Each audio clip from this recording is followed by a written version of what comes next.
The rain hammers against the windshield of my beat-up Honda as I pull into the hospital parking lot for another double shift. The wipers screech against the glass, a sound that matches exactly how I feel right now, worn down, desperate, and barely holding together. My scrubs are still damp from running through the downpour, and I can already feel the exhaustion settling into my bones before my shift even begins. As I hurry across the parking lot, my sneakers splashing through puddles that seem to have appeared out of nowhere, something dark catches my eye near the visitor entrance. A leather wallet, expensive looking, lying abandoned on the wet asphalt like it's been dropped and forgotten. Most people would probably walk past it, mind their own business.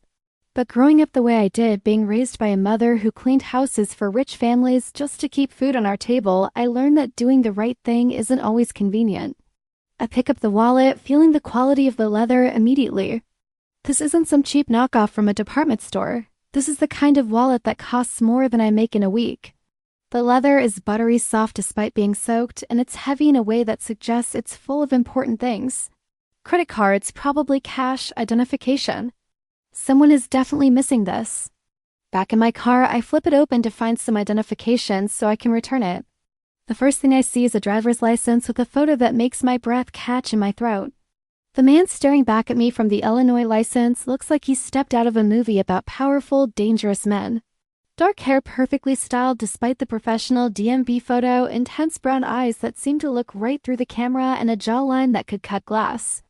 Dante Salvatore, born 1983, which makes him about 40. The address listed is in Lincoln Park, definitely not my neighborhood. But it's what I find tucked behind the license that makes my world tilt on its axis. A photograph, worn at the edges like it's been handled frequently, shows a girl who looks exactly like me. Not similar to me, not kind of like me, exactly like me. Same dark hair falling in waves past my shoulders, same brown eyes, same small scar on my chin from when I fell off my bike when I was 7. But this photo shows me at maybe 17 years old, wearing a yellow sundress I remember loving but lost years ago when we moved apartments in a hurry. The problem is, I have never seen this photograph before in my life. I study it with trembling hands, my heart hammering so hard I can hear it over the rain still pounding on my car roof. In the background of the photo, I can make out what looks like the outdoor seating area of a cafe, with red and white checkered tablecloths and hanging plants. It looks familiar in a way that makes my chest tight with an emotion I can't quite name. But I can't place where or when this was taken, and more importantly, I can't understand how this stranger has a photo of me from 12 years ago. My phone buzzes with a text from my supervisor asking where I am, reminding me that I'm supposed to be inside starting my shift, but I can't move. I keep staring at this impossible photograph, at my teenage face smiling at whoever was taking the picture. I look happy in the photo, genuinely happy in a way I barely remember feeling back then. Those were the dark years when my father left and my mother worked 3 jobs just to keep us from being evicted, when I was juggling high school with my own part-time work just to help make ends meet. I flip through the rest of the wallet's contents with shaking fingers. Several credit cards, all black and all bearing the name Dante Salvatore. A business card for Salvatore Holdings with an address in downtown Chicago. Cash, a lot of cash, more than I've seen in one place in years. A few other photos, but none of people I recognize. Just this one impossible image of my teenage self, carefully preserved like it means something. The rational part of my brain, the part that's gotten me through nursing school and single motherhood and all the other impossible things life has thrown at me, tries to come up with logical explanations. Maybe I have a doppelganger. Maybe this is some kind of coincidence. Or maybe the photo isn't actually of me, but just someone who looks remarkably similar. But as I study every detail of the image, the small mole on my left wrist, visible because I'm wearing a short-sleeved dress, the way my hair falls naturally to the right side, the silver bracelet that was my grandmother's and that I still wear every day, I know with absolute certainty that this is me. Which means that 12 years ago, this Dante Salvatore was somewhere in my life long enough to take a photograph of me, and I have no memory of him whatsoever. My shift passes in a blur of patience and paperwork, but I can't focus on anything except the wallet burning a hole in my locker. Every time I have a free moment, I find myself thinking about that photograph, about this man who somehow captured a moment of my teenage years that I don't remember. During my lunch break, I pull out my phone and do what any rational person in the 21st century would do. I Google him. Dante Salvatore, it turns out, is not just some random businessman. He's the CEO and owner of Salvatore Holdings, a company that seems to have fingers in every pie in Chicago.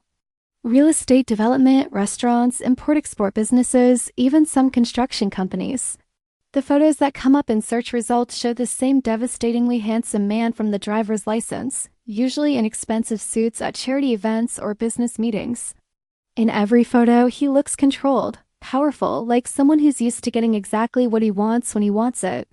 But there's something in his eyes, even in these professional photos, that seems familiar. A kind of intensity that makes my stomach flutter in a way that's completely inappropriate given that I don't know this man and he has an unexplained photo of my teenage self. One article mentions that he grew up in Chicago, that his family has been in various businesses here for 3 generations. Another mentions his involvement in several charitable organizations that help underprivileged. Youth get scholarships for college and vocational training. There are photos of him at fundraising events, always impeccably dressed, usually alone. No mention of a wife or girlfriend, though that doesn't mean anything. What strikes me most is that in every single photograph, even the candid ones taken at events, he looks like he's searching for something. His eyes always seem to be scanning the crowd, looking for someone specific. It's probably just my imagination, probably just the weird circumstances of finding his wallet making me read things into his expression that aren't there. But I can't shake the feeling that I've seen that look before. After my shift ends, I sit in my car in the parking lot where I found the wallet, holding his business card and trying to work up the courage to call the number. This is simple, I tell myself. I found his wallet, I'm returning it. That's what good people do. The photograph doesn't have to mean anything. Maybe there's a perfectly logical explanation that I'm missing because I'm tired and stressed and working too many double shifts. But my hands are shaking as I dial the number. The phone rings twice before a deep voice answers. Dante Salvatore. The sound of his voice hits me like a physical blow. It's rich and smooth with just the slightest hint of an accent that might be Italian, and hearing it makes something deep in my memory flutter like a moth against a window. I know this voice. Somehow impossibly, I know this voice. Mr. Salvatore? My voice comes out much smaller than I intended. I found your wallet. There's a pause on the other end, a silence that stretches just long enough to make me wonder if the call dropped. Then he says, Maya. He says my name like he's been waiting years to say it again, like he's savoring the feel of it on his tongue. But I never told him my name. I never introduced myself. The only way he could know who I am is if he recognized my voice, which means, How do you know my name? I whisper. Where are you? His voice is urgent now, controlled but with an undercurrent of something that might be excitement or concern. Are you safe? What do you mean, am I safe? I'm in the hospital parking lot. I work here. I found your wallet and I wanted to return it, but there's a photograph ... My words tumble over each other as I try to make sense of what's happening. Stay where you are. It's not a request. I'm coming to you. The line goes dead and I sit staring at my phone like it might provide some explanation for what just happened. He knew my name. Without me telling him, without any introduction, he knew exactly who I was. And something in his voice when he said it suggested he's been waiting a long time to say it again. I should leave. Every instinct I've developed as a single mother, every warning bell that's kept me safe in a city that can be dangerous for women alone, is screaming at me to start my car and drive away. But I can't. That photograph in his wallet has created a mystery that I need solved. And driving away won't give me the answers I desperately need. 20 minutes later, a black Mercedes pulls into the parking lot with the kind of smooth precision that speaks of expensive engineering and someone who knows exactly what they're doing behind the wheel. Even from a distance, I can see that the car is pristine, the kind of vehicle that costs more than most people's annual salaries.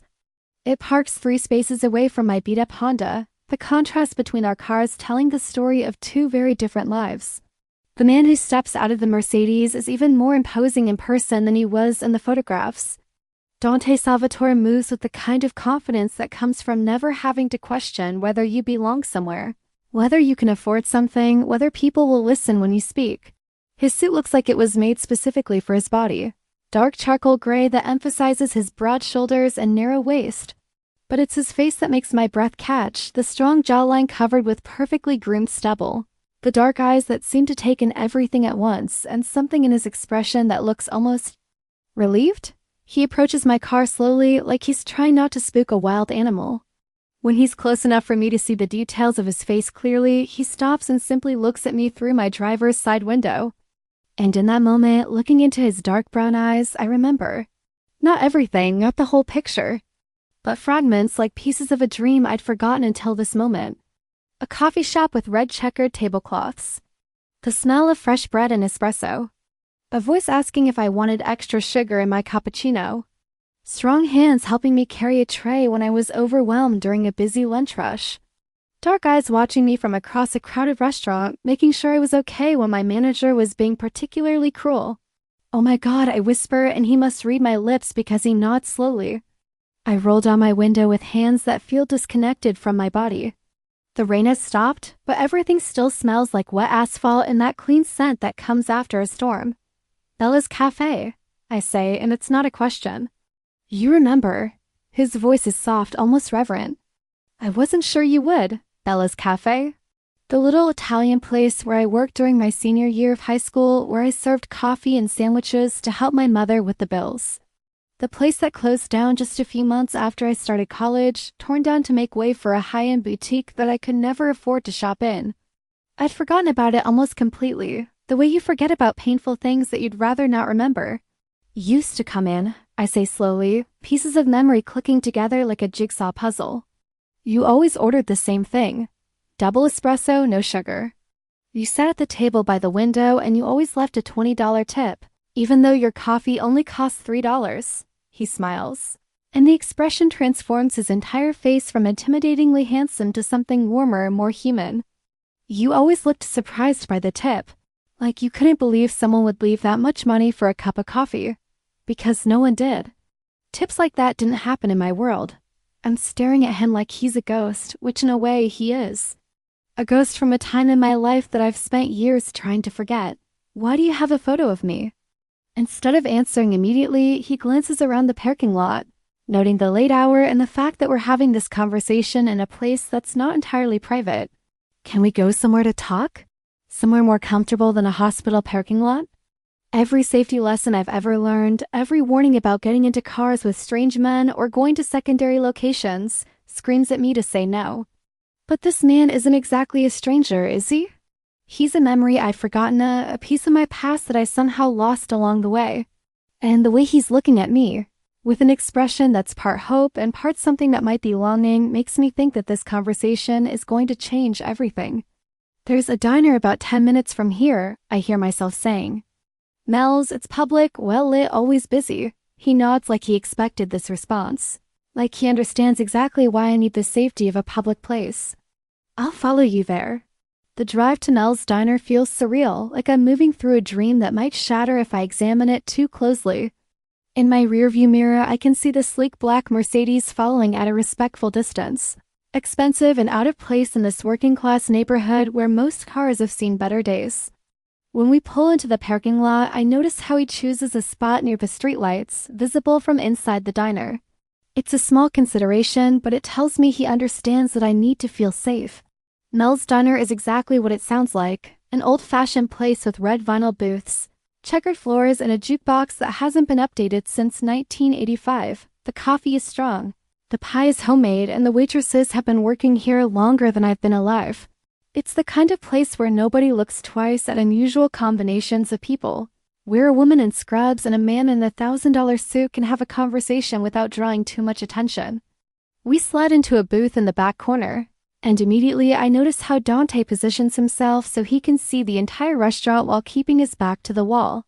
It's a small detail, but it speaks to habits of someone who thinks about security, about potential threats, about always having an exit strategy. The realization makes something flutter nervously in my stomach. The waitress, a woman named Dorothy who's been here since I was in elementary school, brings us coffee without being asked and sets down menus that we both ignore. When she's gone, Dante reaches into his jacket and pulls out the wallet I return to him, opening it to the photograph that started this entire surreal evening. I took this picture 12 years ago, he says, his voice low enough that our conversation stays private. It was a Sunday afternoon in late spring. You were working at Bella's and it was your first week there. You were nervous, kept dropping things. And Tony, the manager, was being an ass to you because you were new and young and he thought he could get away with it. I remember Tony. I remember his wandering hands and cruel comments, the way he made every shift feel like a battle just to maintain my dignity. What I don't remember is anyone noticing, anyone caring enough to pay attention to how he treated the teenage waitresses. I was sitting at my usual table, Dante continues, and I watched you handle this table of college guys who were being jerks, making crude comments, leaving a mess on purpose just to see you clean it up. You never lost your temper. You just smiled politely and did your job, but I could see how much it was costing you. After they left, you went outside for your break, and you sat on the back steps where you thought no one could see you, and you cried. The memory hits me like a physical blow. I remember that day, remember those awful customers. Remember feeling so overwhelmed and humiliated that I couldn't hold back the tears anymore. I remember thinking that this job was going to break me, that I wasn't strong enough to handle the constant stream of people who treated service workers like they were invisible or worthless.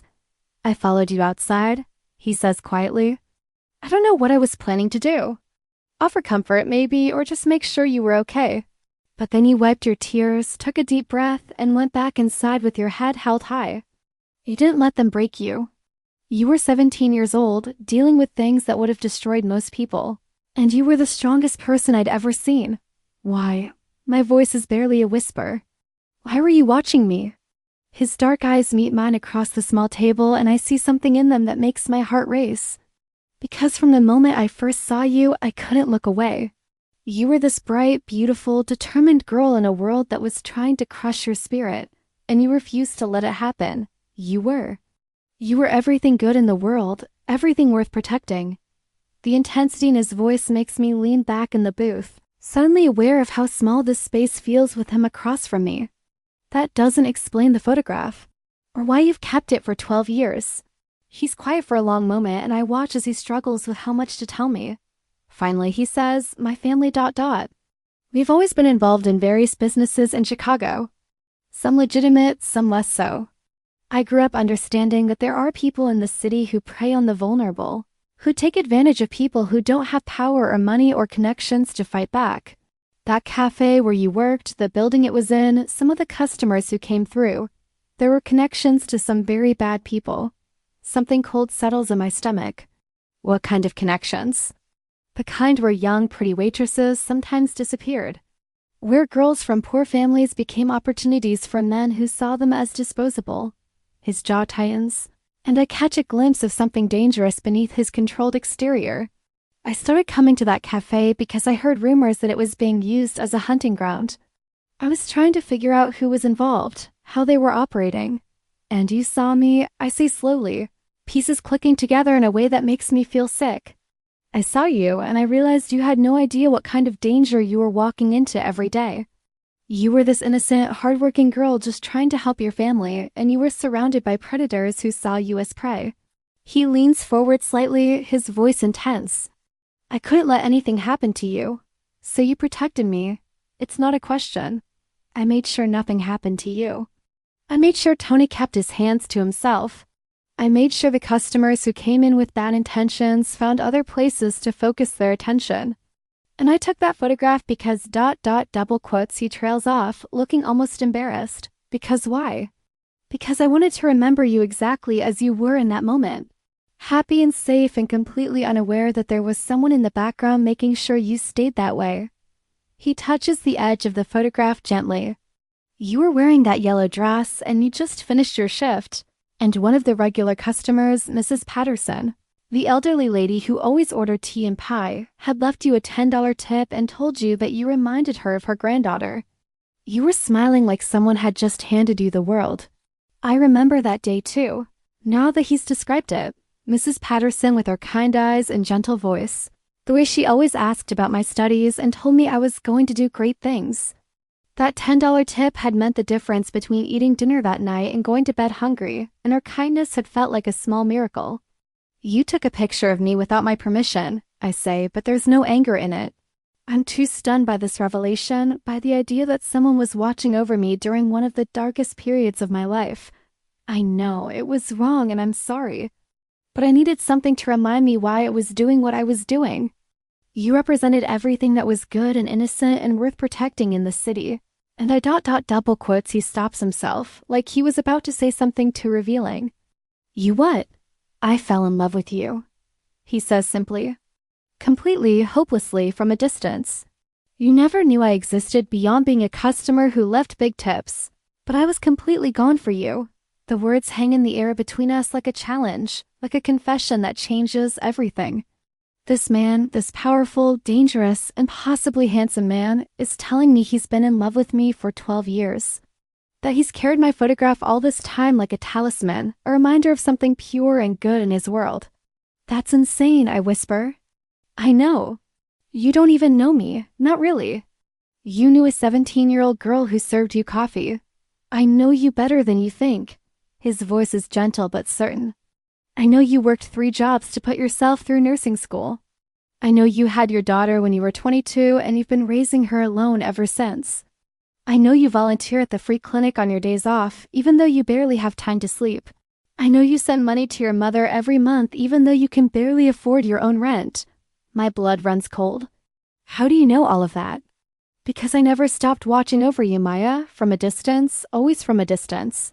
But I never stopped making sure you were safe and that you had opportunities when you needed them. We never stopped making sure you were safe and that you had opportunities when you were safe and that you had opportunities when you needed them. Implications of what he's saying crash over me like a wave. The scholarship I got for nursing school. The one that came out of nowhere from a foundation I'd never heard of. He nods slowly. The job at the hospital. The position that opened up right when I needed it most, with benefits and hours that actually work with my schedule. Another nod. My apartment. The landlord who let me move in without a credit check and keeps my rent lower than market rate because he says. I remind him of his daughter. Mr. Chun is a good man. He just needed some encouragement to see what an excellent tenant you'd be. I stare at him across the table, my mind reeling with the realization that my entire adult life has been shaped by this man's intervention. Every opportunity that felt like a miracle, every lucky break that came at exactly the right moment. Every time I thought the universe was finally giving me a chance, it was him.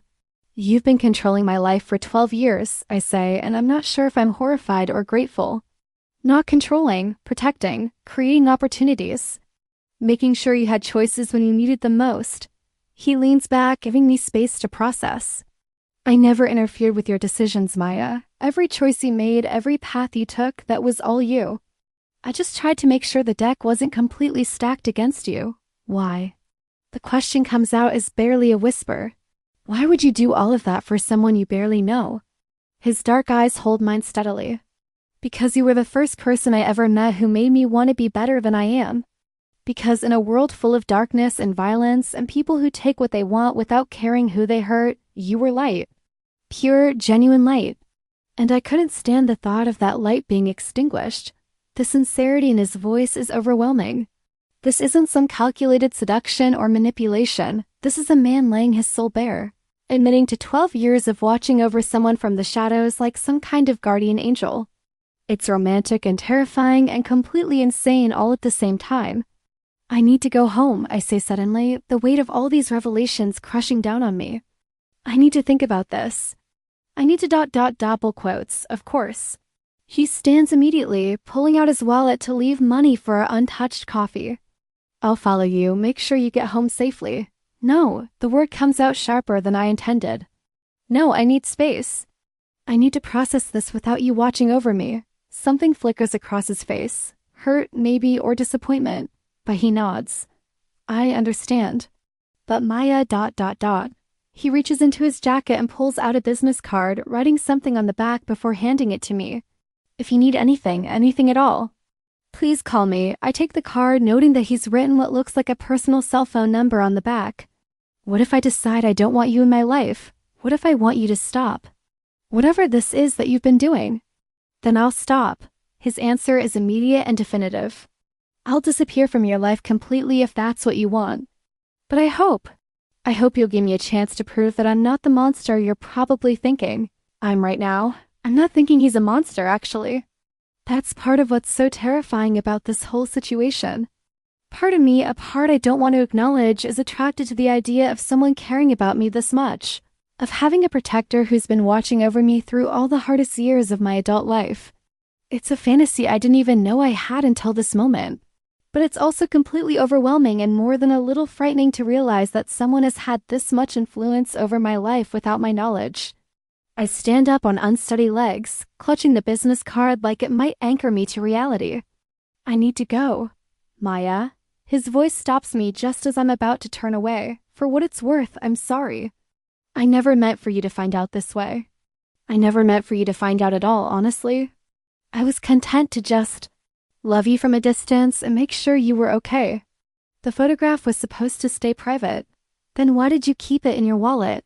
Why not at home somewhere safe? A small, almost sad smile crosses his face. Because I travel constantly for business, and I couldn't stand the thought of being away from your face for that long. That picture has been with me everywhere I've gone for 12 years. Every business meeting, every trip, every moment when I needed to remember why I do the things I do, you were there. The raw honesty in his admission makes my chest tight with an emotion I can't name. Without another word, I turn and walk out of the diner, leaving him standing there with the bill and probably a dozen things he wants to say but won't. The drive home is a blur of streetlights and confusion.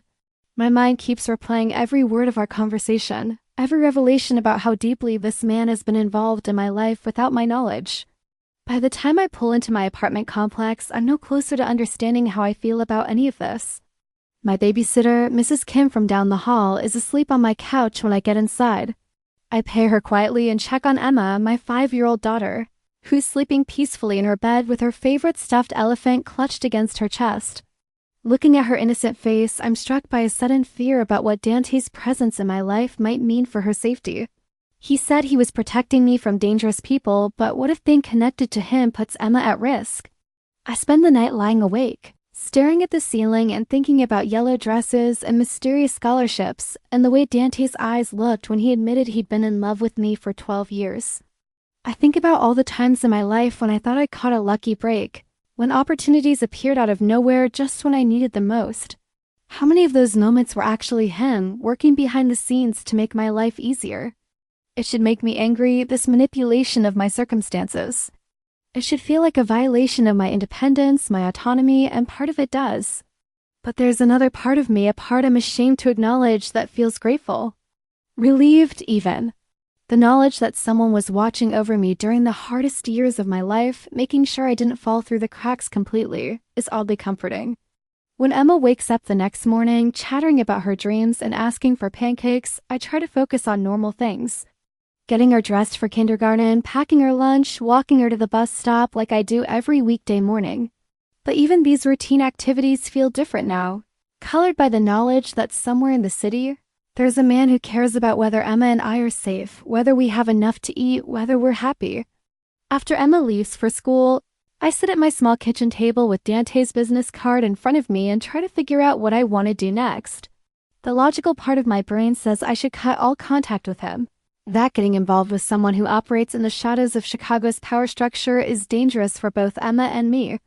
But the emotional part of my brain, the part that's been carrying the weight of single motherhood and financial stress and constant worry about the future, is tempted by the idea of having someone strong enough to help carry that load. My phone rings, interrupting my internal debate. The caller ID shows the main number for the hospital, and my stomach drops thinking there might be an emergency or that I'm needed for an extra shift. But when I answer, it's Dr. Rodriguez, the head of the nursing program. "Maya, I have some interesting news for you," she says, her voice warm with excitement. "We've just received notification that you've been selected for the Advanced Nursing Leadership Scholarship Program. Full tuition for your master's degree, plus a stipend for living expenses while you study." I nearly dropped the phone. "I'm sorry, what?" "I never applied for any scholarship program. According to the paperwork I received this morning, your application was submitted 3 months ago by your nursing supervisor here at the hospital. The selection committee was particularly impressed with your patient care scores and your volunteer work at the free clinic. 3 months ago, right around the time Emma started having nightmares about monsters under her bed and I was researching child psychologists I couldn't afford. Right around the time I was seriously considering taking on a third part-time job just to make ends meet. Dr. Rodriguez, I say carefully, what's the name of the foundation providing this scholarship? There's the sound of papers rustling. The Bella Foundation for Healthcare Excellence. It says here they focus on supporting single mothers pursuing advanced nursing degrees. The Bella Foundation. Named after the cafe where Dante first saw me 12 years ago. The coincidence is too perfect, too pointed to be anything other than another intervention in my life. Maya? Are you there? Yes, sorry. This is just unexpected. Can I have some time to think about it? Of course, but don't take too long. The program starts in the fall and there are enrollment deadlines to consider. After I hang up, I stare at Dante's business card for a long time. This scholarship represents everything I've dreamed of for my career, the chance to advance, to eventually move into hospital administration, to provide a better life for Emma. It's also clearly another example of Dante manipulating circumstances to benefit me. The question is whether I can accept his help while maintaining my independence, or whether getting more deeply entangled in whatever kind of life he leads is too dangerous to risk. I spend the next few days trying to research more about Dante and his businesses, but I don't find much beyond what I already learned. Salvatore Holdings appears to be a legitimate umbrella corporation for various enterprises around Chicago. There are photos of him at charity events, business meetings, high-end social gatherings. In every picture, he looks polished and professional and gives no hint of being involved in anything questionable. But I keep thinking about what he said about protecting me from dangerous people, about his family being involved in businesses that were less legitimate than others. I think about the way he positioned himself in the diner to watch all entrances, the way he moved with the confidence of someone accustomed to being in control of any situation. On Friday afternoon, as I'm finishing up my shift at the hospital, I make a decision. I pull out his business card and dial the number he wrote on the back. He answers on the first ring. Maya, the scholarship, I say without preamble. The Bella Foundation. That's you, isn't it? Yes. I appreciate that he doesn't try to deny it or pretend he doesn't know what I'm talking about. I can't accept it. There's a pause. Can I ask why? Because I don't know what strings are attached. Because I don't know what accepting more help from you means for my life, for Emma's life. Because I need to know who you really are before I let you get any deeper into our lives than you already are. Another pause, longer this time. What would you like to know? Everything. I want to know about your family's businesses. I want to know what you meant about protecting me from dangerous people. I want to know what kind of world I'd be stepping into if I let you be part of my life. That's not a conversation to have over the phone, he says finally. Can I see you tonight? Somewhere private where we can talk honestly? Every safety instinct screams at me to say no, to meet in public if we meet at all. But I also recognize that some truths can only be shared in private. But if I want real answers, I need to show some level of trust. I can meet you after Emma goes to bed, I hear myself saying. But not at your place and not at mine. There's a small park about 10 minutes from your apartment. Riverside Park near the children's playground. It's well lit but private enough for us to talk without being overheard. The fact that he knows exactly where I live and can immediately suggest a nearby location should probably alarm me more than it does. Instead, I find myself oddly comforted by the evidence of how thoroughly he knows my neighborhood, my routines. 9 o'clock, I tell him. I'll be there. The rest of the day passes slowly, filled with routine tasks that feel surreal given what I'll be doing later. I pick Emma up from her after-school program, help her with homework, make dinner, give her a bath, read her bedtime stories. Normal mother things that feel precious and fragile in light of the conversation I'm about to have. When Mrs. Kim arrives to watch Emma, I tell her I'm meeting a friend for coffee and should be back by 10. It's not technically a lie, though calling Dante a friend feels like a significant understatement given the circumstances. Riverside Park at night is quiet except for the distant sounds of traffic and the gentle lapping of water against the shore. The playground equipment casts strange shadows under the streetlights, and I can see the dark outline of Lake Michigan stretching endlessly toward the horizon. It's peaceful in a way that makes the city feel less overwhelming, less dangerous. Dante is already there when I arrive, sitting on a bench that faces the water with his back to the playground. He's changed out of his business suit into dark jeans and a black sweater that emphasizes his broad shoulders and makes him look more approachable, more human. When he sees me, he stands but doesn't approach, letting me set the distance between us. Thank you for coming, he says as I take a seat on the opposite end of the bench. I need to understand, I tell him. I need to know what I'm dealing with before I make any decisions about the scholarship, about letting you be part of our lives. He nods and settles back onto the bench, angling his body so he can look at me while we talk. What did you think about my family's businesses when you researched me this week? I think your public face is very carefully managed. All legitimate enterprises, charitable work, social responsibility. But you implied that there are other aspects that aren't so clean. My grandfather came to Chicago from Sicily in 1952. He begins, his voice quiet but clear in the night air. He started a small import business, bringing in olive oil and wine from family connections back home. Completely legitimate. But Chicago in the 1950s wasn't a place where honest businesses always thrived, especially if you were an immigrant trying to establish yourself in territories that other people controlled. I listen as he describes how his grandfather was forced to make alliances with established families, how protection money and territorial agreements became part of doing business in certain neighborhoods, how his father expanded the legitimate businesses while maintaining the connections that kept them safe from other, more violent organizations. By the time I inherited everything, we had a choice, Dante says. We could walk away from the old agreements, the old alliances, and hope that the legitimate businesses were strong enough to stand on their own. Or we could maintain the relationships that protected our interests while slowly transitioning everything into legal enterprises. What did you choose? Both. We've spent the last 15 years legitimizing everything we can while maintaining enough of the old connections to keep our people safe. He looks out over the water and I can see the tension in his profile. There are families in the city who still operate the way things were done 50 years ago. Territory disputes, violence, intimidation.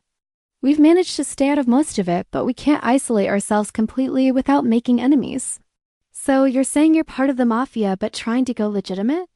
I'm saying my family has historical connections to organized crime that we can't simply erase without consequences, but our current operations are entirely legal. Real estate development, restaurants, import-export, construction, everything we do now can withstand scrutiny. It's a careful distinction, and I understand why he's making it.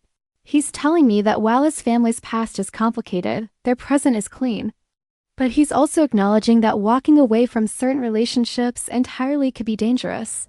What does this have to do with me? I ask, what were you protecting me from 12 years ago? His jaw tightens. There was a family called the Mortys who controlled several neighborhoods on the south side, including the area where Bella's Cafe was located. They had a side business trafficking young women, waitresses, shop girls, anyone vulnerable who wouldn't be immediately missed. They'd recruit them with promises of better jobs, more money, then disappear them into situations they couldn't escape. Cold settles in my stomach. And they were targeting the cafe where I worked? One of their recruiters had been coming in regularly, building relationships with the younger female employees. Tony, the manager, was getting a cut for identifying potential targets and providing information about their schedules, their financial situations, their family circumstances.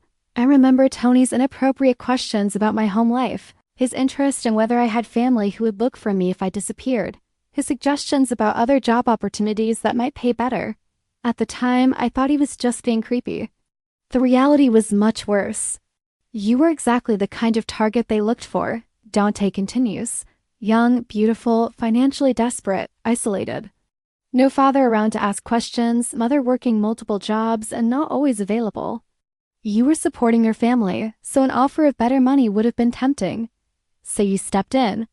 I made it clear that you were under protection, that anyone who bothered you would have to answer to me personally. His voice takes on an edge that makes me shiver. I also made sure Tony understood that his cooperation with the Mortys needed to end immediately, and that if anything happened to you or any of the other girls, he would face consequences he wouldn't survive.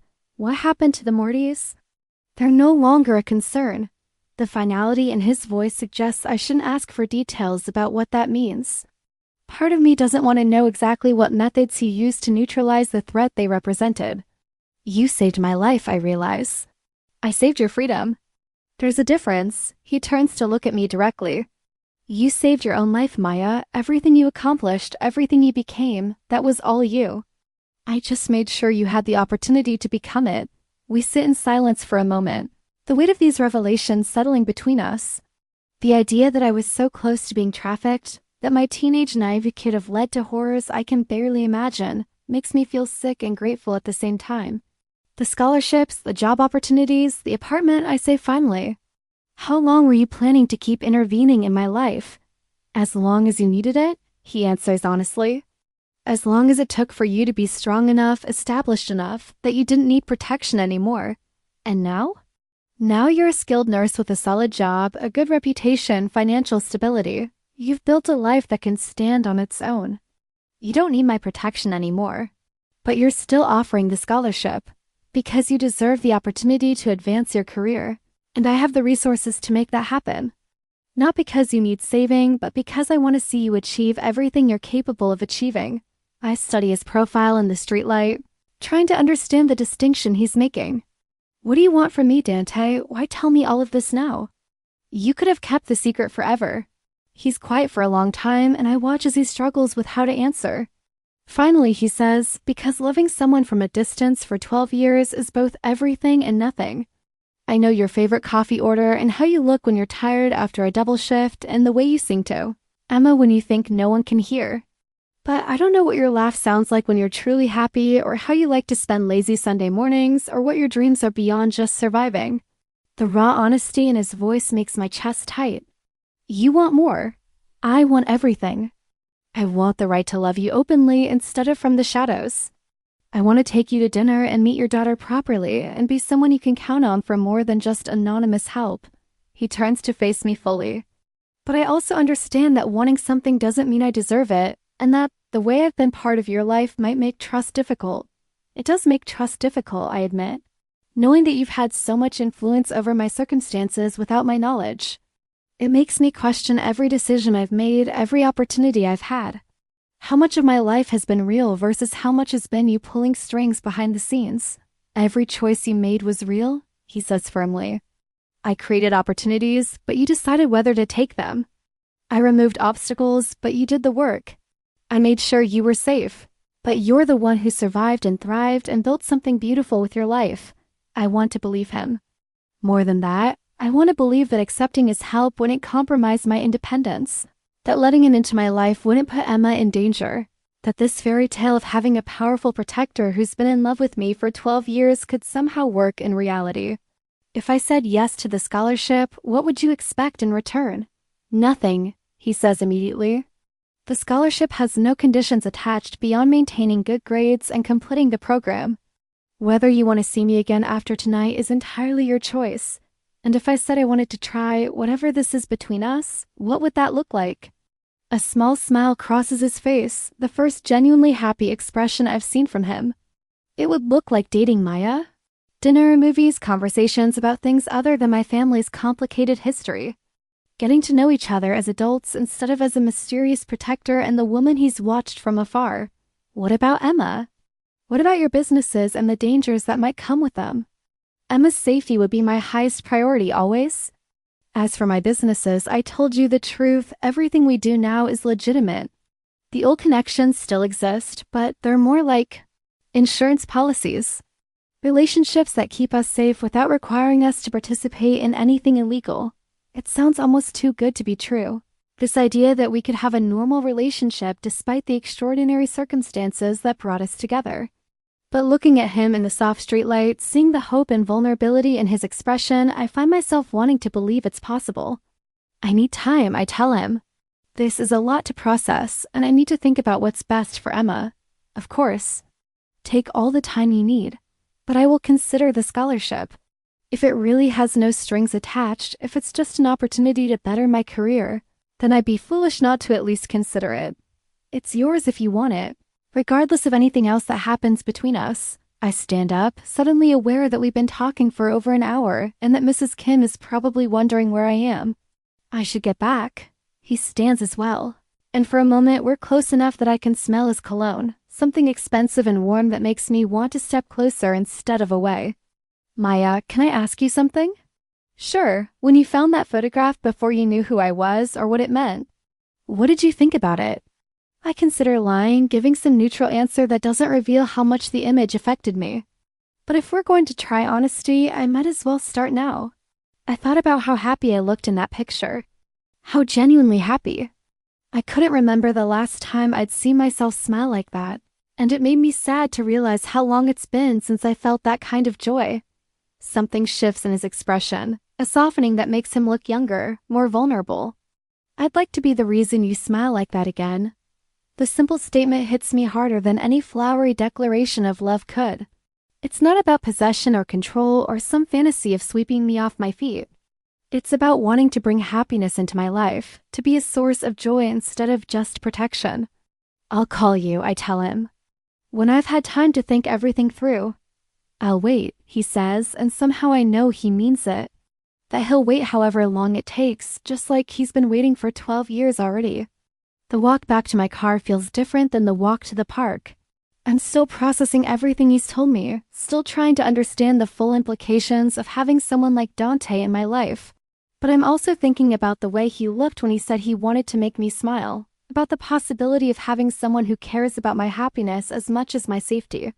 Back at home, Mrs. Kim reports that Emma slept peacefully and didn't wake up at all while I was gone. I pay her and lock the door behind her, then check on Emma one more time before settling into my own bed. She's sprawled across her mattress with her stuffed elephant tucked under one arm and her dark hair falling across her face in waves that remind me of myself at that age. Looking at her, I think about the life I want to give her, the opportunities I want her to have, the security I want to provide. The scholarship Dante is offering could make all of that possible. Better job prospects, higher income, more stability for both of us. But accepting it means accepting his presence in our lives, and I need to be sure that's safe for her. I spend the weekend watching Emma play at the park, helping her with art projects, reading her favorite stories before bed. Normal weekend activities that feel precious because they remind me what I'm trying to protect. As I watch her laugh with other children on the playground, I think about Dante's claim that his current businesses are entirely legitimate, that the old dangerous connections are just insurance policies now. On Sunday evening, after Emma is asleep, I do more research into Salvatore Holdings and the various businesses they operate. Property development projects throughout Chicago, all with proper permits and city approval. Restaurants with excellent reviews and no health code violations. Import businesses with proper documentation and tax records. Everything appears exactly as he described: clean, legal, successful. I also researched the Bella Foundation and find that it's a legitimate charitable organization that has provided scholarships to dozens of single mothers pursuing nursing degrees.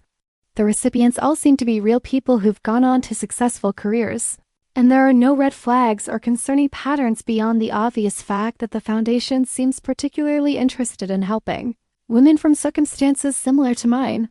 By Monday morning, I've made my decision. Not about everything. I still need more time to figure out whether I want to risk a relationship with Dante, but about the scholarship at least, I know what I want to do. I call the number on his business card during my lunch break. Maya. He sounds pleased but cautious, like he's trying not to hope for too much. I want to accept the scholarship, I tell him, but I need to know that it really is unconditional. That if things don't work out between us personally, I won't lose the opportunity to complete my education. You have my word, he says immediately. The scholarship is yours regardless of anything else that happens. I'll have my lawyer draw up paperwork that makes that legally binding if you do. That won't be necessary. I take a deep breath. I also want to see you again. Not for answers or explanations this time, just ... To see who you are when you're not revealing life-changing secrets. There's a moment of silence. And when he speaks again, his voice is warm with something that might be relief. I'd like that very much. Are you free for dinner tomorrow night?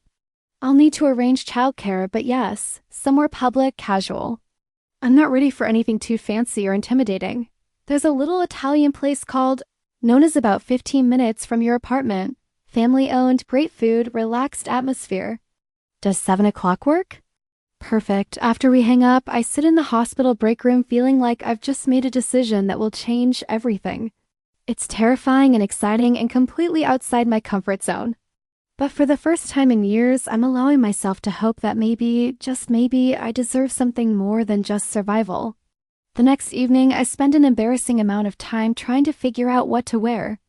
I want to look nice without appearing like I'm trying too hard, professional but approachable, confident but not overdressed for a casual Italian restaurant. I finally settle on a navy blue dress that's fitted but not tight with a cardigan that can be removed if the restaurant is warm. Emma thinks it's hilarious that mommy is going on a friend date and insists on helping me choose jewelry. She picks out simple silver earrings and my grandmother's bracelet, then announces that I look really pretty and gives me a hug that smells like the strawberry shampoo I used in our bath earlier, Mrs. Kim arrives promptly at 6:30 and I give her more detailed instructions than usual about bedtime routines and emergency contacts. Emma waves goodbye from the couch where she's already settled in with her favorite movie, completely unconcerned about my obvious nervousness. Nona's Italian restaurant is exactly what Dante described, warm, family-friendly, with checkered tablecloths and the kind of authentic Italian music playing softly in the background. The hostess, a woman in her 50s with kind eyes and an accent that suggests she grew up speaking Italian, greets me by name and leads me to a table in a quiet corner where Dante is already waiting. He stands when he sees me approaching, and I'm struck again by how imposing he is, even in casual clothes. Tonight he's wearing dark jeans and a navy button-down shirt that brings out his eyes. And when he smiles at me, I feel that flutter in my stomach that I haven't experienced in years. "You look beautiful," he says as he holds my chair, and the sincerity in his voice makes me blush like a teenager. "Thank you. This place is lovely, very welcoming. The Rossini family has owned it for 30 years.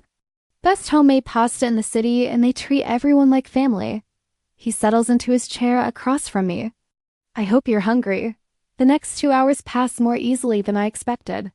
Away from the heavy revelations about his family and my past, Dante is charming and funny and surprisingly easy to talk to.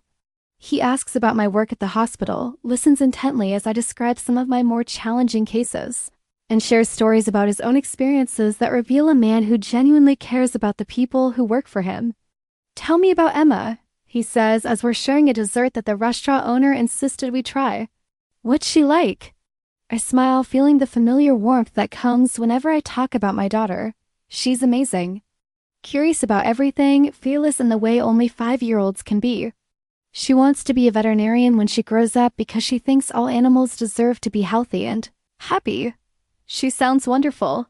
She is. She's also the reason I'm so cautious about this. I gesture between us. Everything in my life revolves around what's best for her, what keeps her safe and happy. I can't make decisions based only on what I want anymore. I understand. And I hope you know that I would never ask you to put anything ahead of her well-being, even if it means we can't be together. Even then, his answer is immediate and firm. Emma's safety and happiness have to come first, always. The certainty in his voice, the complete absence of resentment or negotiation, tells me more about his character than hours of conversation could. This is a man who understands that children require protection above all else, that being with me means accepting Emma as the most important person in my world. "Can I ask you something?" I say as we're finishing our coffee. "Anything. Do you want children of your own someday?" Something flickers across his face, an emotion I can't quite read.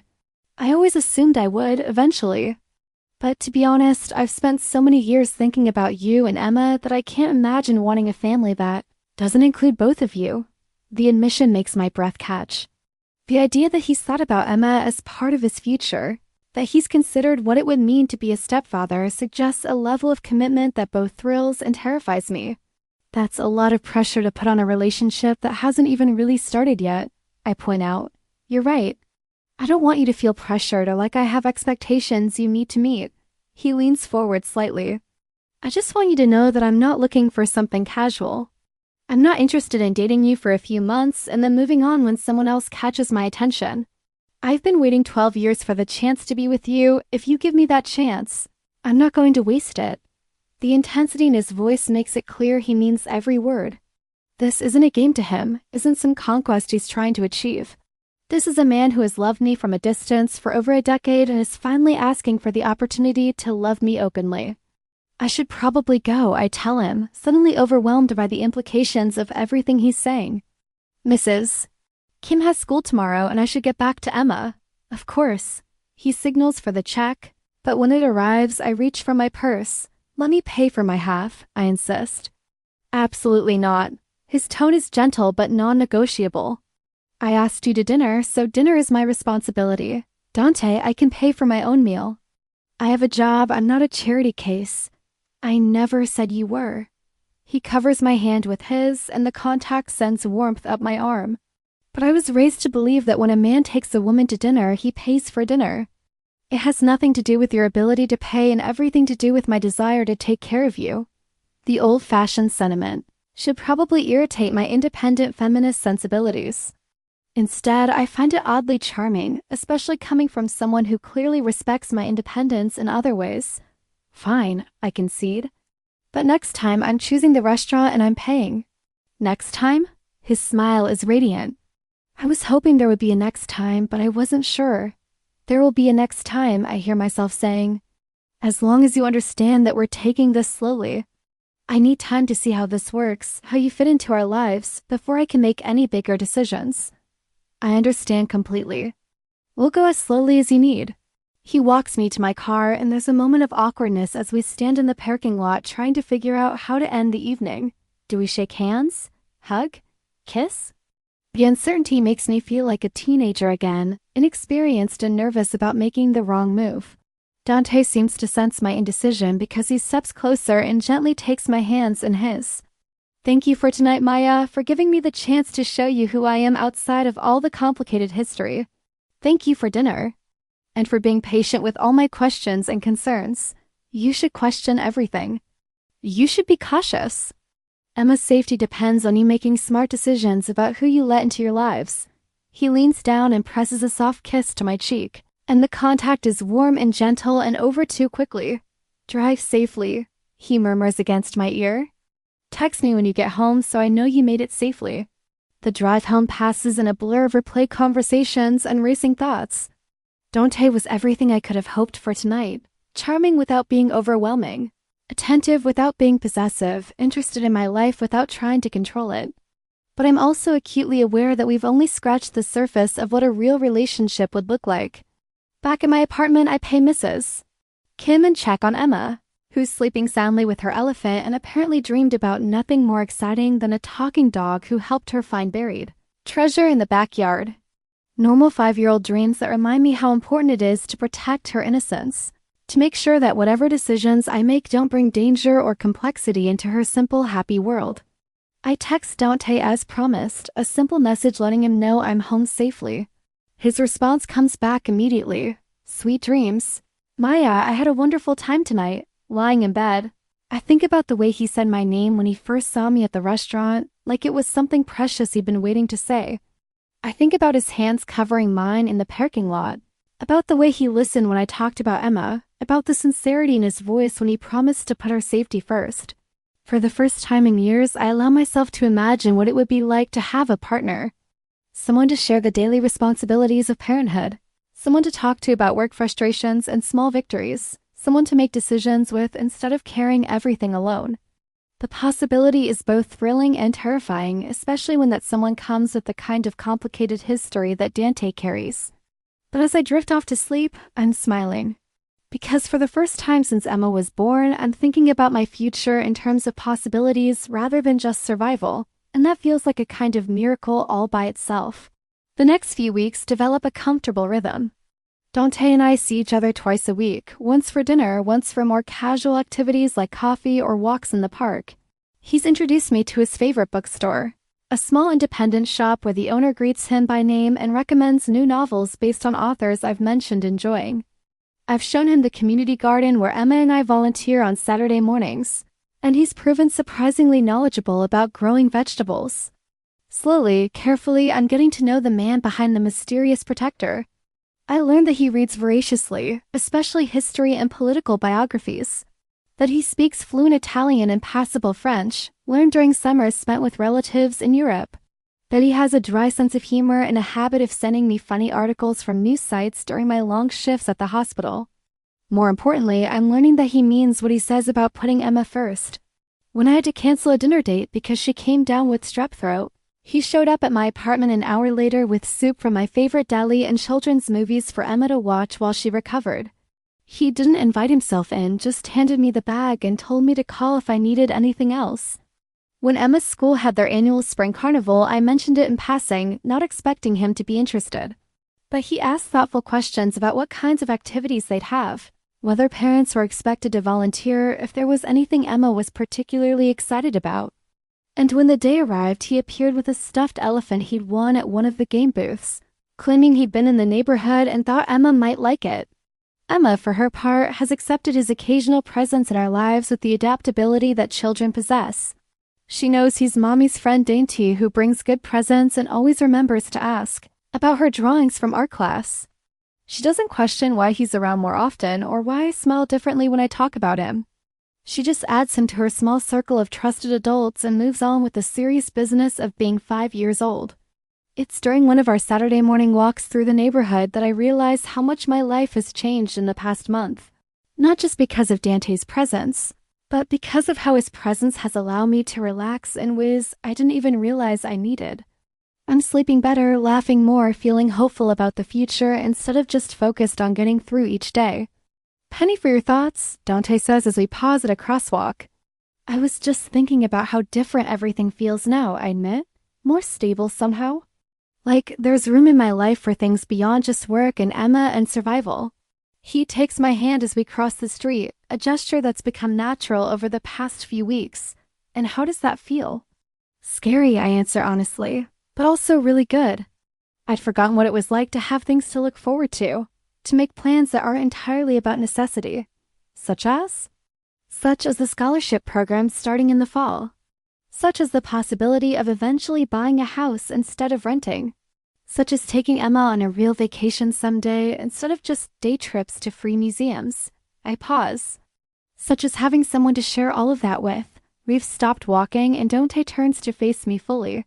Maya, there's something I've been wanting to ask you. The serious tone in his voice makes my stomach flutter nervously. Okay, I know we've been taking this slowly and I don't want to pressure you, but I'd like to meet Emma properly. Not as your friend who happens to show up occasionally, but as someone who's important to you and who wants to be important to her. It's the conversation I've been both anticipating and dreading. The moment when we have to decide whether this relationship is serious enough to formally introduce him into Emma's life, to let her know that he's more than just Mommy's friend. What would that look like, I ask. Maybe I could take both of you to dinner. Somewhere kid-friendly, relaxed. Or we could go to the zoo or that children's museum you mentioned Emma loves. Something where she and I can spend time together with you there, so she can get used to the idea of me being around more often. The thoughtfulness of his suggestion, recognizing that Emma needs to be comfortable with him before any relationship can progress further, reassures me about his intentions. This isn't about rushing into playing house or forcing a family dynamic. This is about acknowledging that if he's going to be part of my life, he needs to be part of Emma's life too, and that transition needs to happen at her pace. She's been asking about you, I admit. Wondering when she'll see Mr. Dante again. Whether you like pizza, if you know how to play checkers. His smile is soft and genuine. I'd be honored to answer all of her questions in person. Next Saturday, I decide suddenly. There's a new exhibit at the Children's Science Museum about animals. Emma's been begging to go, and it might be the perfect neutral activity for the three of us. It's a date, he says, then catches himself. I mean, it's a plan. A family-friendly plan. The slit makes me laugh, but it also makes me realize that yes, this is what we're doing. We're becoming a family, slowly and carefully, and with Emma's well-being as the top priority. But we're building something together that includes all three of us. That night, I sit Emma down for what I've been calling grown-up conversations since she was old enough to understand them. Serious talks about important things, delivered in age-appropriate language with plenty of time for questions. Emma, you know how Mr. Dante's been around more lately? I begin as we're cuddled together on the couch after her bath. He's nice. And he brings good snacks. He is nice. And the reason he's been around more is because he and I like each other very much. More than just friends, she considers this with the seriousness that children bring to important announcements.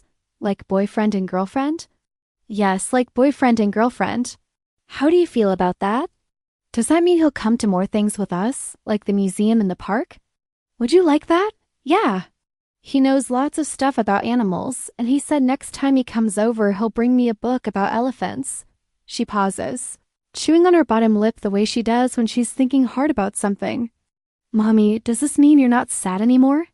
The question hits me like a physical blow. What do you mean, sweetie? Sometimes at night I hear you crying when you think I'm asleep.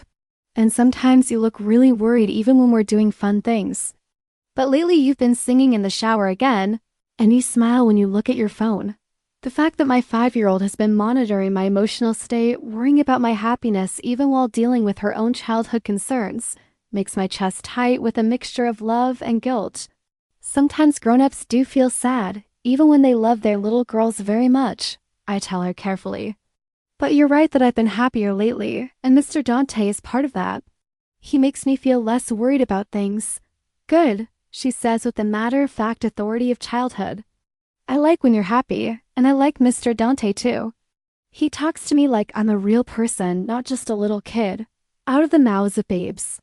Children are remarkably good at reading people, at sensing who treats them with respect versus who patronizes them.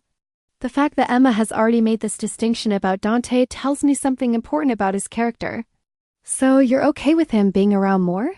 With us doing things together as a family sometimes? Can we still have special mommy and Emma time too? Of course, baby, always, mister. Dante being part of our family doesn't change anything about how much I love you or how important our time together is. Okay then. She snuggles closer, apparently satisfied with the conversation. Can we watch a movie now? And just like that, the momentous conversation about reshaping our family dynamic is complete. With children, sometimes the biggest life changes are accepted with remarkable equanimity, as long as they feel secure in their parents' love and attention. Saturday at the Children's Museum turns out to be a revelation. Emma drags Dante from exhibit to exhibit, chattering excitedly about everything she's learning and demanding his opinion on whether dolphins or whales are smarter, whether tigers could beat lions in a fight, and why pandas only eat bamboo when there are so many other delicious foods available. Dante listens to every question with the same serious attention he gives to business meetings, providing thoughtful answers and asking follow-up questions that show he's genuinely interested in her perspective. When she gets tired and cranky after 2 hours of non-stop exploration, he doesn't try to jolly her out of her mood or suggest we leave early. Instead, he finds a quiet bench where we can sit and share the snacks he brought, letting her recharge at her own pace. Emma, he says as she's munching on apple slices, can I tell you something? Okay, I really like spending time with you and your mom. You're one of the smartest kids I've ever met and you ask really good questions. She beams at the compliment, then studies his face with the intensity children bring to important assessments. Do you want to be part of our family? The direct question clearly catches him off guard, but he doesn't deflect or give an evasive answer. I would be honored to be part of your family, if that's what you and your mom want. I want that, she announces. But you have to promise to take good care of my mom. She works really hard and sometimes she needs help with heavy things. I promise to take very good care of your mom, he says solemnly. And you too, if you'll let me. Okay, and you have to come to my school plays and birthday parties and stuff. I wouldn't miss them. And you have to learn how to make pancakes because mommy always burns them. This makes me laugh, breaking the intense seriousness of their negotiation. Hey, my pancakes are not that bad. Mommy, they're really bad, Emma says with the brutal honesty of childhood. But Mr. Dante probably knows how to cook better. I do make excellent pancakes, Dante confirms. I'll teach your mom and we can make them together. The casual assumption that there will be mornings when we're all together, when domestic activities like making breakfast are shared experiences, sends a warm feeling through my chest.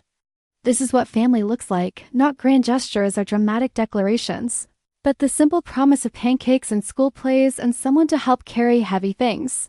That evening, after Emma has gone to bed full of stories about her favorite museum exhibits and plans for our next family adventure, Dante and I sit on my small balcony sharing a bottle of wine and talking about how the day went. She's amazing, he says, and I can hear the genuine affection in his voice. Smart and funny and completely fearless. You've done an incredible job raising her. Thank you. She likes you too, obviously. I was worried about how she'd handle the transition, but she seems to have accepted you as part of the family with remarkable ease. Children are resilient. As long as they feel secure and loved, they adapt to changes pretty well. He pauses, swirling wine in his glass. Maya, can I ask you something? Of course. What happened with Emma's father? I know it's not my business, but if we're going to build a life together, I want to understand the whole picture. It's a question I've been expecting and one I've been dreading. Emma's father represents one of the biggest mistakes of my early 20s, a cautionary tale about trusting the wrong person and the consequences of bad judgment. His name was Marcus, I began, settling back in my chair. I met him when Emma was 6 months old. I was exhausted, overwhelmed, barely keeping my head above water with single motherhood and trying to finish my nursing program.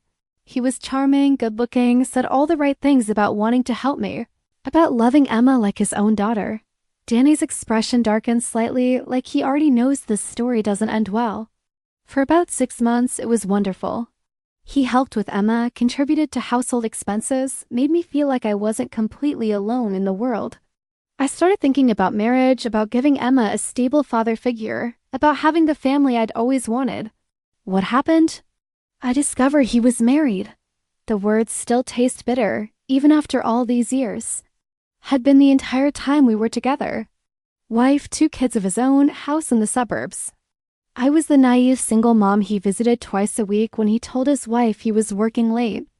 Jesus, Maya, I'm sorry. The worst part wasn't even the lies, though those were devastating enough. It was what happened when I confronted him, when I told him I knew the truth and that he needed to either leave his wife or leave me alone. I take a sip of wine, needing the courage to finish the story. He laughed at me. Said I was delusional if I thought he'd leave his real family for a broke single mom with baggage. Called Emma a bastard kid, and said I should be grateful any man paid attention to me at all. Dante's hands clenched into fists on the table, and I can see him forcing himself to stay calm. Where is he now? I have no idea, and I want to keep it that way. He moved out that night, and I never heard from him again. No apology, no explanation to Emma about why he suddenly disappeared from her life. Just gone like he'd never existed. How did you explain it to Emma? She was too young to really understand the details, thank God. I just told her that Marcus had to go away for work and wouldn't be coming back. She cried for a few days, asking when he was coming home. But kids that age move on pretty quickly when the people around them are stable and loving. That's why you're so careful about letting people into her life now. Exactly. I can't control whether the men I date will stay or go, but I can't control how much I let her get attached before I'm sure they're worth the risk. I look at him directly. That's why tonight was important. Why her acceptance of you matters so much, and why you needed to take so much time to decide whether you trust me. I need to know that. You're not going anywhere the moment things get difficult or complicated. That you're not going to decide in 6 months that being a stepfather is harder than you thought, or that dating a single mom isn't as appealing as you imagined. Dante reaches across the small table and takes my hand. Maya, I've been waiting 12 years for the chance to be with you. I've watched you struggle and succeed and build something beautiful with your life, and I've fallen more in love with you every year. I'm not going anywhere unless you tell me to go. The sincerity in his voice, the absolute certainty, makes me want to believe him completely. But I've been hurt before by men who said exactly what I wanted to hear, who made promises they couldn't keep. How can he be so sure? I ask. You've never been married, never had children. How do you know you're ready for the reality of family life, of sharing decisions and responsibilities and dealing with all the boring, difficult parts of domestic life? Because I've been preparing for it for 12 years, he says simply. Every business decision I've made, every investment, every step toward legitimizing my family's enterprises has been with the goal of building a life that would be worthy of you and Emma. I own a house in a good school district because I hope someday Emma might live there. I've supported education charities because I hope someday I'd be helping to plan her college future. I've learned to cook because I hope someday I'd be making family dinners. The revelation that he's been building his life around the possibility of being with us leaves me speechless. The level of planning, of hope, of commitment that represents is both touching and overwhelming. You bought a house for us? I bought a house hoping that someday you might want to share it with me. 4 bedrooms, big backyard, close to good schools and that park where Emma likes to feed the ducks. I've been living there alone for 3 years, waiting for the day I might be able to show it to you. I stare at him across the table, trying to process the magnitude of what he's telling me.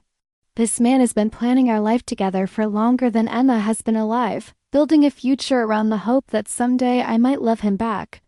That's either the most romantic thing I've ever heard or completely insane, I tell him. Probably both, he admits with a smile. But Maya, I need you to understand that this isn't some impulse or fantasy for me. This is the most serious, most important thing in my life. You and Emma are the most important things in my life. Looking into his dark eyes, seeing the absolute truth of what he's saying written across his face, I make a decision that terrifies and exhilarates me in equal measure. I want to see the house, I tell him. His smile is radiant. When? Tomorrow. Emma and I will come over after breakfast, and you can show us this house you've been building in your dreams. The house is perfect.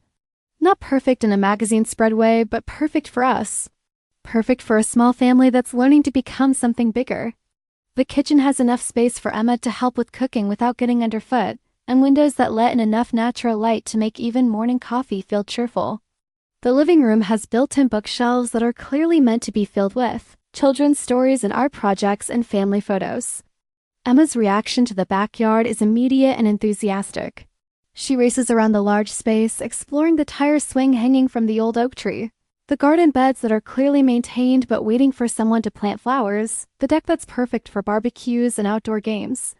Within minutes, she's planned where we'll put a vegetable garden so we can grow our own carrots. And whether there's room for a playhouse, just a small one in the corner by the fence. Dante watches her exploration with the same pleasure I'd expect from someone showing off a beloved grandchild, answering her rapid-fire questions about whether deer come into the yard, sometimes, early in the morning, and if we can plant a butterfly garden, absolutely, and whether the tire swing is strong enough for grown-ups. He and I can test it later. The master bedroom has its own bathroom. He tells me as Emma continues her outdoor inventory, and there's a guest room that could be an office if you wanted to work from home sometimes. The bedroom at the end of the hall gets the most morning light. I thought Emma might like it. Of course he's thought about which room Emma would prefer. Of course he's considered every detail of how our lives would fit into this space he's created. The level of care and planning that's gone into making this house suitable for us is both touching and slightly overwhelming.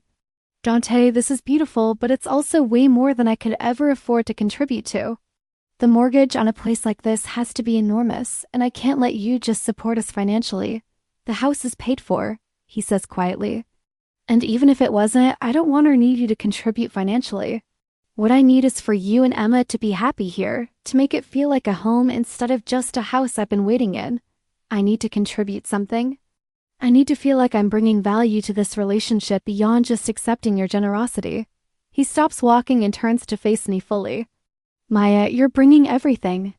You're bringing love and laughter and purpose to a life that's been successful but empty. You're giving me the chance to be a father to the most amazing little girl I've ever met. You're offering me a family, a reason to come home every night, someone to share everything with. That's not accepting generosity. That's the most valuable gift anyone could give. The emotion in his voice makes my chest tight.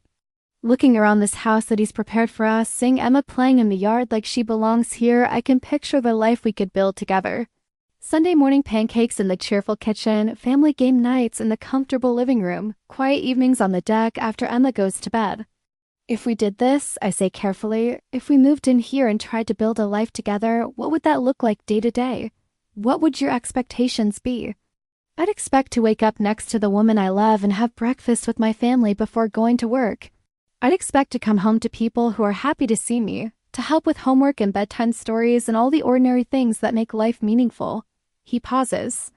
I'd expect to share decisions about everything from what to have for dinner to how to handle Emma's questions about dating when she's older. I'd expect to be a real partner in every way that matters. And your work? The businesses, the complicated family connections you mentioned, would never interfere with our family life. I've worked too hard to build something clean and legitimate to let it affect the people I love most. Standing in the hallway of this house that represents everything I've ever wanted but never thought I could have, I realize that the choice isn't really about whether I want this life. Of course I want it.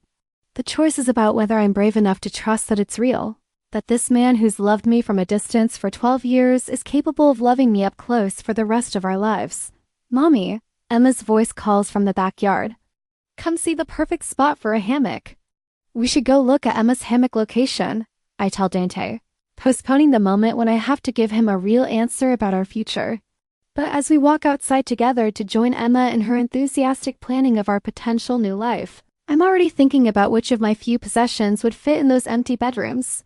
about whether Emma's art supplies would work well in the sunny breakfast nook, about what it would feel like to wake up in this house with people who love me. By the time we leave that afternoon, Emma has planned not only the hammock placement but also a treehouse design, a birthday party guest list that includes her entire kindergarten class, and a comprehensive strategy for convincing me that we need at least 2 cats, because one cat gets lonely, mommy, and lonely cats are sad cats. So? Dante asks as we're standing by my car, Emma already buckled into her booster seat and exhausted from her afternoon of house planning.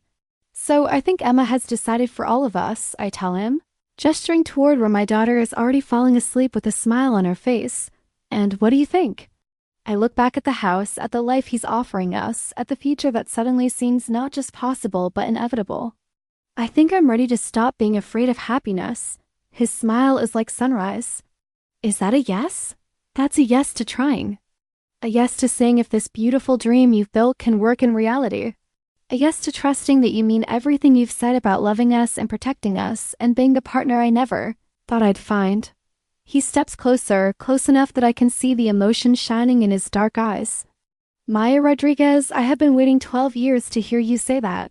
Well, I tell him, reaching up to touch his face gently, you won't have to wait anymore.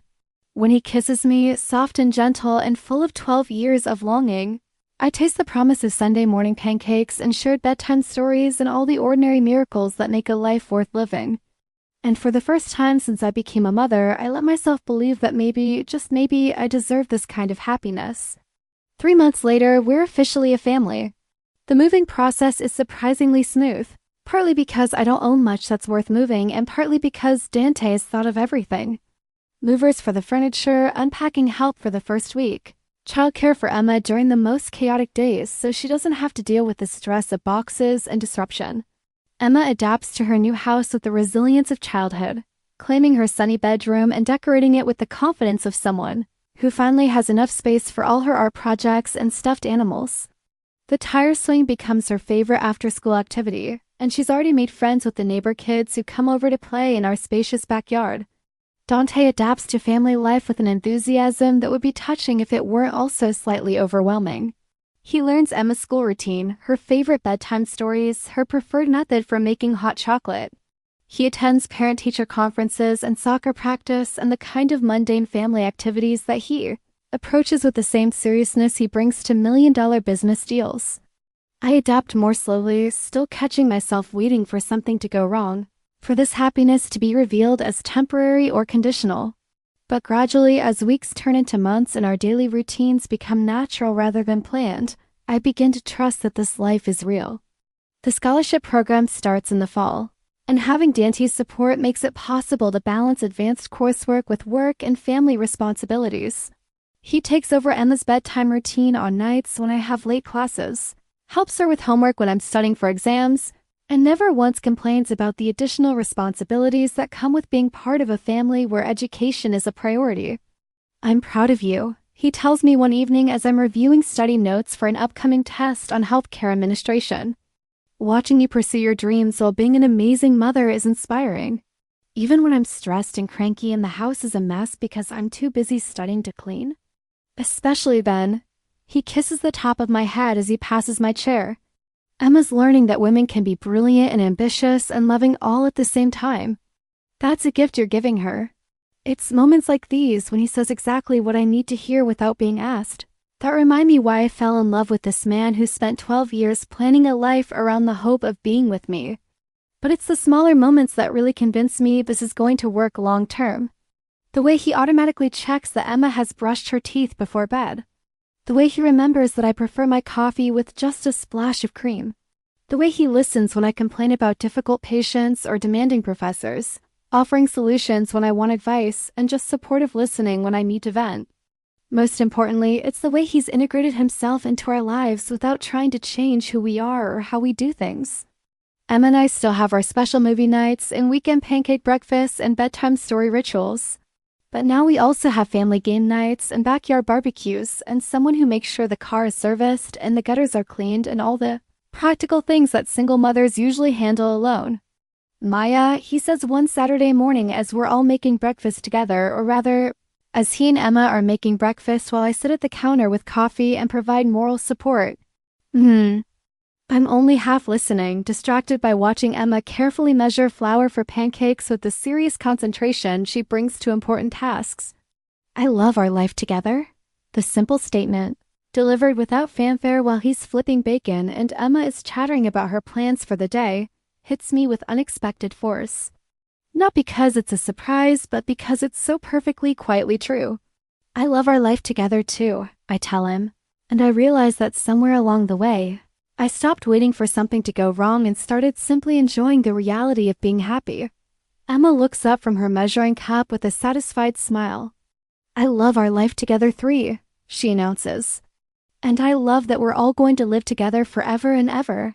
Forever and ever, Dante agrees, catching my eye over Emma's head with a look that makes it clear he means every word. Looking at this man who found me when I was 17 and loved me through every difficult year that followed, who built a life around the possibility of being with me someday, who loves my daughter like his own and makes me feel cherished every single day, I know that Emma is right. Forever and ever sounds exactly right. 6 months after we move in together, Dante proposes. Not with some elaborate public display or dramatic gesture, but on a quiet Sunday morning when Emma is at a sleepover and we're having lazy coffee on the deck, still in our pajamas and talking about whether to plant vegetables or flowers in the empty garden beds. Maya, he says, setting down his coffee cup and turning to face me fully. I have something important to ask you. Okay, I say, though something in his tone makes my heart start beating faster. He reaches into the pocket of his robe and pulls out a small velvet box that he sets on the table between us. I've been carrying this around for 2 weeks, waiting for the right moment. But then I realize that every moment with you is the right moment. I stare at the box like it might contain something dangerous, my brain struggling to process what's happening. Dante ... double quotes. Before you panic, he says quickly. This isn't about pressure or timelines or anything you're not ready for. This is just about me wanting you to know that I'm serious about forever. That when I say I want to spend my life with you and Emma, I mean it legally and officially and in every way that matters. With shaking hands, I open the box to find the most beautiful ring I've ever seen. Not enormous or ostentatious, but clearly expensive and chosen with careful thought. A classic solitaire setting with a diamond that catches the morning light and throws tiny rainbows across the table. It's beautiful, I whisper. Maya Rodriguez, will you marry me? The question hangs in the air between us while I try to figure out how to respond. Not because I don't know the answer, but because the magnitude of saying yes feels overwhelming. This is the man who saved me from dangers I didn't know existed, who supported my dreams from a distance for over a decade, who loves my daughter and makes me feel cherished every day. Saying yes to marrying him feels like saying yes to everything I've ever wanted but never thought I deserved. What about Emma? I ask finally, did you talk to her about this? His smile tells me he was expecting this question. I asked her permission 2 weeks ago. Told her that I wanted to ask you to marry me and wanted to make sure she was okay with the idea of me being her stepfather officially. What did she say? She said, and I quote, "It's about time, Mr. Dante. Mommy's been happy singing in the shower for months, and people who happy sing should definitely get married." That sounds exactly like Emma. And the fact that he thought to include her in this decision makes me love him even more. And you're sure? You're sure you want to sign up for all of it? School plays and orthodontist appointments and teenage drama and college tuition. Maya, I've been dreaming about signing up for all of it since Emma was in diapers. I want to be the one who teaches her to drive and scares away unsuitable boyfriends and walks her down the aisle someday. I want to be your husband and Emma's father and part of this family in every official, legal, permanent way possible. Looking into his dark eyes, seeing the absolute certainty and love there, I finally stop overthinking and just feel. This is the man I love. This is the life I want. This is the family I never thought I'd have. Yes, I tell him. Yes, I want to marry you. His relief and joy are so obvious that I realize he was actually nervous about my answer, despite everything we've built together over the past year. He slides the ring onto my finger with hands that are surprisingly gentle for someone so physically imposing, and it fits perfectly. Of course it fits perfectly. He's been planning this moment for months, maybe years. I love you, he says, pulling me into his arms. I have loved you for 12 years, and I will love you for the next 60. Only 60? I tease, admiring the way the diamond looks on my hand. Well, I'm hoping for more, but I didn't want to sound presumptuous. We spend the rest of the morning on the deck, making plans and talking about what kind of wedding we want. Something simple and family-focused, we decide. Something that celebrates what we're building together rather than impressing other people. Emma will be the flower girl, obviously, and she'd probably have strong opinions about everything from the flowers to the menu. When Emma comes home from her sleepover that afternoon, she takes one look at my hand and shrieks with excitement loud enough to alarm the neighbors. "You said yes, you're getting married. I'm going to have a dad."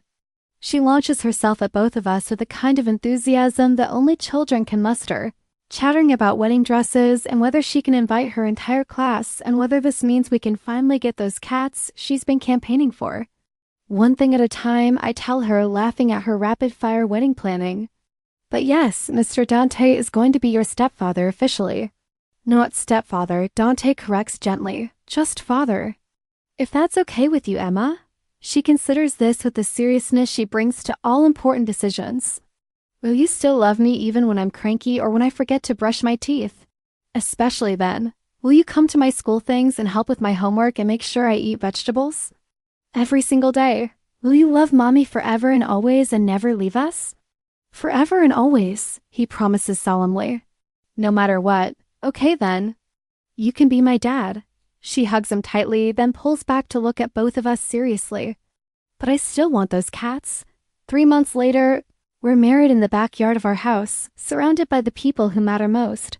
Emma walks down the aisle, scattering rose petals with the serious concentration she brings to all important jobs, wearing a dress she picked out herself and carrying a small bouquet that matches mine. Donnie's family attends, his mother, an elegant woman who immediately adopts Emma as a beloved granddaughter, and his cousins and uncles who turn out to be warm and welcoming despite their intimidating appearance. My mother cries through the entire ceremony, overwhelmed by seeing her daughter marry someone who so obviously adores both her and her granddaughter. The ceremony itself is simple and heartfelt, focused on promises about the future we're building together rather than elaborate rituals or formalities. When the officiant asks if anyone has any objections, Emma raises her hand and announces that she objects to waiting any longer for cake, which gets laughs from everyone and perfectly captures the joyful, family-focused tone we wanted.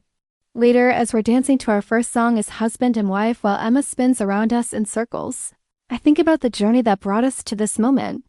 From a scared 17-year-old serving coffee to a man she didn't realize was falling in love with her, to a single mother struggling to make ends meet, to a woman who found a photograph that changed everything.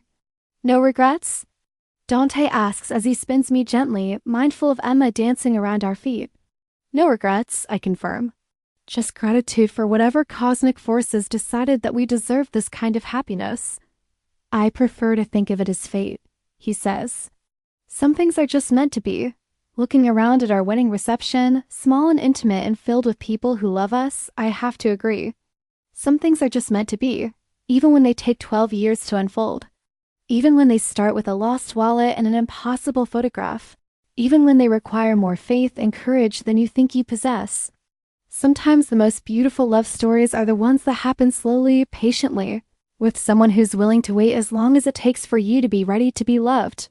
And sometimes, if you're very lucky, that love story includes a 5-year-old girl who thinks the most important part of getting married is making sure there's enough cake for everyone, and who falls asleep that night secure in the knowledge that she finally has the family she's been wishing for. As I watch Emma sleep in her new bed, still wearing her flower girl dress because she refused to take it off, and feel Dante's arms around me as we stand in the doorway together, I know that this is what happily ever after really looks like. Not perfect, not without challenges, but full of love and laughter and the quiet certainty that we belong together. The photograph that started it all sits now in a frame on our dresser, not as a secret kept in a wallet, but as a reminder of how love can grow in the shadows and wait patiently for the right moment to step into the light. Next to it is our wedding photo, all 3 of us laughing as Emma tosses flower petals into the air, and I love the story they tell together. From 17 to 29, from alone to family. From surviving to thriving. Some love stories are worth waiting for.